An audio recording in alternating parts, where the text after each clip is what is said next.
নমস্কার বন্ধুরা, welcome to ইউনিকন। তো বন্ধুরা, এই ভিডিওতে আমরা কথা বলবো ভারতীয় ফুটবল আপডেটস নিয়ে। হ্যাঁ, তোমরা অনেকেই বলছিলে যে ভারতীয় ফুটবল নিয়ে ভিডিও কম আসছে, ফুটবল নিয়ে কেন ভিডিও দিচ্ছ না। ব্যাপারটা হচ্ছে ভারতীয় football day by day pitch হচ্ছে এবং যারা ভারতীয় ফুটবলটাকে চালাচ্ছে তারা নিজেরাই সিরিয়াস না। রোজ নতুন নতুন সার্কাস, সেখানে কি ভিডিও দেবো। এবং ট্রান্সফার মার্কেটে খুব স্লো চলছে, ইভেন আইএসএল হবে কিনা সেই নিয়ে তো প্রশ্ন ছিলই।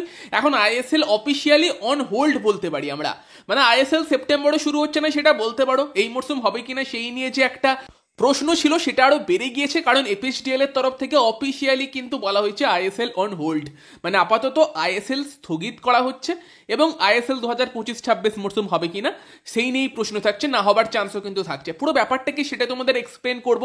বাকি ভারতীয় মেন স্ট্রিম তারা তো মানে অবনতির চরম পর্যায়ে চলে গিয়েছেন, নাবতে নাবতে এখন ভারতীয় মেন স্ট্রিমের র্যাঙ্কিং হয়ে গিয়েছে 133। যদিও এত খারাপের মাঝখানে একটুখানি আশার আলো একটুখানি দেখিয়েছে আমাদের ভারতীয় ওমেন্স টিম, যারা থাইল্যান্ডের মতো কঠিন প্রতিপক্ষকে হারিয়েছে, দারুণ খেলে এশিয়ান কাপে কোয়ালিফাই করেছে নিজেদের যোগ্যতায়, যেটা একটা বিশাল বড় অ্যাচিভমেন্ট। এবং ভারতীয় ওমেন্স টিম আমাদের ওমেন্স ওয়ার্ল্ড কাপ খেলানোরও একটা স্বপ্ন কিন্তু দেখাচ্ছে। তো ওমেন্স টিম অবশ্যই আমাদের মুখে হাসি ফোটাচ্ছে, বাট বাকি কিন্তু কিছু পজিটিভ ব্যাপার স্যাপার নেই। তো সেই বিষয়গুলো নিয়ে আমরা কথাবার্তা বলবো। তো প্রথমত মেন্স টিমের তো হেড কোচের খোঁজ চলছেই এবং সেখানে আপাতত যেই নামগুলো একদম কনফার্ম সামনে আসছে যারা অ্যাপ্লাই করেছে, তার মধ্যে একজন অবশ্যই সঞ্জয় সেন আছে, আর একজন আছে আন্দ্রে চেরনিসভ, ফর্মার মোহামেডান কোচ। তারই সঙ্গে ফর্মার পাঞ্জাব এফসি কোচ, যে পাঞ্জাবকে আই লিগ চ্যাম্পিয়নও করেছিল, গ্রিক কোচ স্টাইকোস ভার্গেটিস। এবং তারই পাশাপাশি কিন্তু অ্যান্টোনিও লোপেজ হাবাস, যেহেতু আমাদের সবার পরিচিত নাম, তারা কিন্তু এখন অব্দি অ্যাপ্লাই করেছে বলে কনফার্ম খবর আসছে।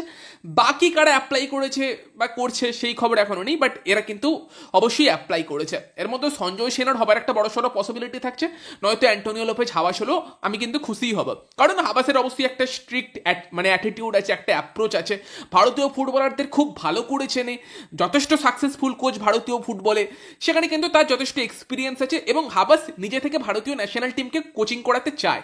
হাবাসের ইচ্ছে হচ্ছে যে ভারতীয় ফুটবলে তার একটা সাকসেসফুল কেরিয়ার আছে, তবে এখনো তার একটা লাস্ট চ্যাপ্টার পড়ে আছে, সেটা হচ্ছে ভারতের জাতীয় দলের কোচ হয়ে ভারতের জাতীয় দলকে সাকসেস দেয়া। এবং লাস্ট বড় অ্যাপ্লাই করেছিল মোনালো কোচ হওয়াতে, এবং সেখানে হাবাসের নাকি ফিটনেস ইস্যু আছে এইসব খবর বেরোনোতে হাবাস কিন্তু খুব দুঃখ পেয়েছিলেন, যেটা তিনি পরে বলেও ছিলেন। তো আবারও হাবাস কিন্তু অ্যাপ্লাই করেছেন, দেখা যাক হাবাস হয় কিনা।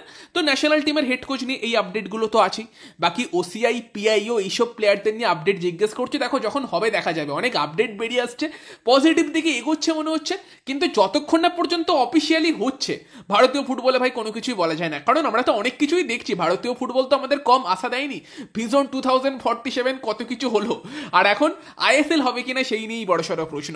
আইএসএল কেন হবে না, আইএসএল নিয়ে কি আপডেট বেরিয়ে আসছে আগে সেগুলো জানিয়ে দিই। তো এফএসডিএল কিন্তু অফিসিয়ালি আইএসএল ক্লাবগুলোকে এআইএফএফকে জানিয়ে দিয়েছে তারা এই মুহূর্তে সেই পজিশনে নেই যেখানে তারা 2025-26 আইএসএল আর কি মরশুমটাকে হোস্ট করতে পারে, এবং তারা এই মুহূর্তে কিন্তু সামনের মরশুমের আইএসএলকে হোল্ড রাখছে, মানে স্থগিত করে রাখছে ততক্ষণ পর্যন্ত যতক্ষণ পর্যন্ত না এআইএফএফ এবং এফএসডিএল এর ফিউচার কি হতে চলেছে, এমআরএ কন্ট্রাক্ট সাইন হবে কিনা, নতুন এমআরএ কন্ট্রাক্ট কি হতে চলেছে সেই সব সম্বন্ধে ক্ল্যারিটি আসছে ততক্ষণ পর্যন্ত।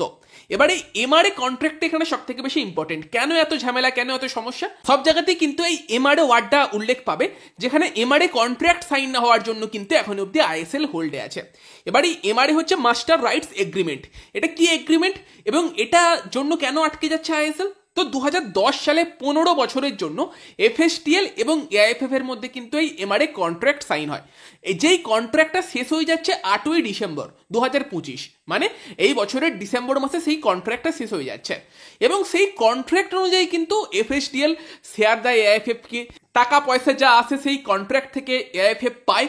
এবং যেহেতু এই মরশুম ধরে চলবে, সেপ্টেম্বর থেকে যদি শুরু হতো, এখন শুরু হবে বলে মনে হচ্ছে না, হলে পরে হবে, তো সেখানে কিন্তু এপ্রিল অবধি চলতো, সেখানে মাঝ পথেই কিন্তু এই এমআরএ কন্ট্রাক্টটা শেষ হয়ে যাচ্ছে।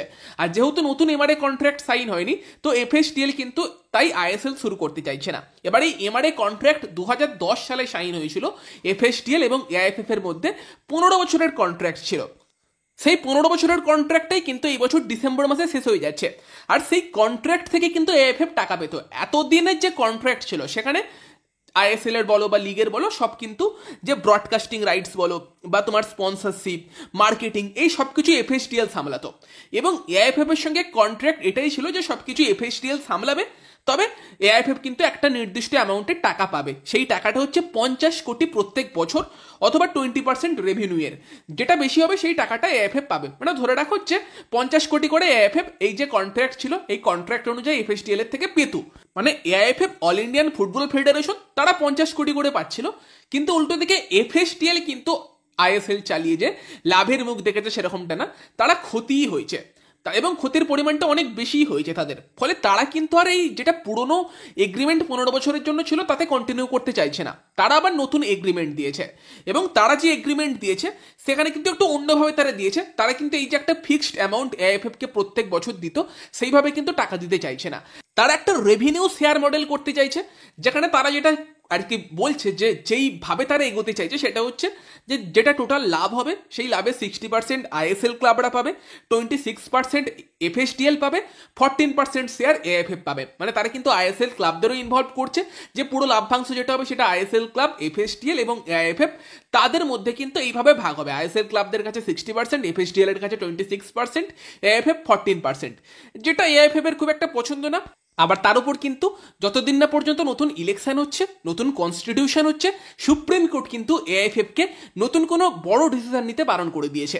ফলে সেই জায়গাতে কিন্তু ব্যাপার আটকে আছে, তারা কিন্তু এফএসডিএল এর সঙ্গে মানে এখন যে নেগোসিয়েশন তাতেও বসতে পারছে না, এবং সুপ্রিম কোর্টের রায়ও তাড়াতাড়ি আসার কথা আছে, এই জুলাই মাসে আসার কথা আছে।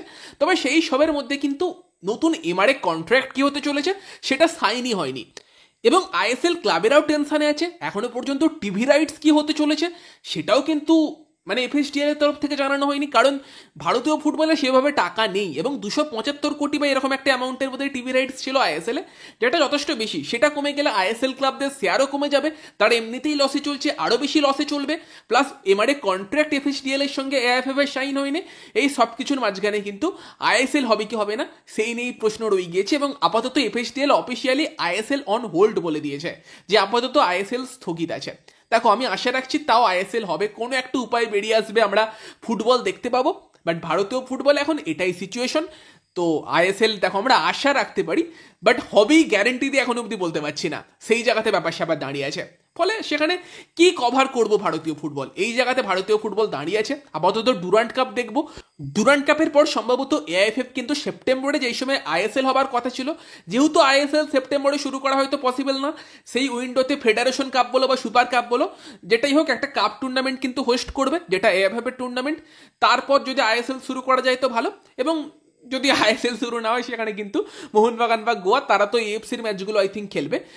বাকি ভারতীয় লিগ কিভাবে এগোবে, কি হবে, আই লিগে কি একদম মানে আই লিগেই কি বাকি ক্লাবগুলো খেলবে, কি হবে বলা মুশকিল এখন এই সময় দাঁড়িয়ে। তবু আশা রাখছি আইএসএল হবে এবং সমস্যা মিটবে। তবে আপাতত কিন্তু এই জায়গাতে পরিস্থিতি দাঁড়িয়ে আছে, আই থিঙ্ক কিছুটা ক্লিয়ার করতে পেরেছি যে পুরো ব্যাপারটা কি, যদিও আরও জটিল ব্যাপার এটা, যতটুকু আমি বুঝতে পেরেছি আমি তোমাদের সহজভাবে বোঝানোর চেষ্টা করলাম যে কোন জায়গাতে ব্যাপার দাঁড়িয়ে আছে, কেন আইএসএল না হওয়ার চান্স কিন্তু বাড়ছে, এবং কেন এফএসডিএল আপাতত আইএসএলকে হোল্ড করে দিয়েছে। তো এই হচ্ছে বর্তমানে ভারতীয় ফুটবলের পরিস্থিতি। তবে আশার আলো এইটুকুই যে এফএসডিএল বলেছে আইএসএল অন হোল্ড, ক্যান্সেল বলেনি, সেটাই আপাতত আশার আলো যে হোল্ডে আছে। ঠিক আছে, সেপ্টেম্বরে শুরু না করা গেলেও অক্টোবরে শুরু হোক, নভেম্বরে শুরু হোক, আমরা যেন ফুটবল দেখতে পাই, তার মধ্যে সব সমস্যা মিটে যাক। আশা করি সুপ্রিম কোর্টের যা রায় সেই সব জুলাইয়ে মিটে গেলে হয়তো সেই বিষয়ে আমরা একটা ক্ল্যারিটি পাবো। বাট আপাতত কিন্তু আইএসএল হওয়া নিয়ে প্রশ্ন কিন্তু থাকছে। বাকি তোমাদের মতামত জানিও, ভিডিওটা ভালো লাগলে ভিডিওটাকে লাইক করে দিও, শেয়ার করে দিও, আমাদের চ্যানেলে প্রথমবার এলে আমাদের চ্যানেলটিকে সাবস্ক্রাইব করে তার পাশের বেল আইকনটাকে অন করে দিও। তো চলো গাইস, এই ভিডিওতে এই পর্যন্তই, বাই বাই।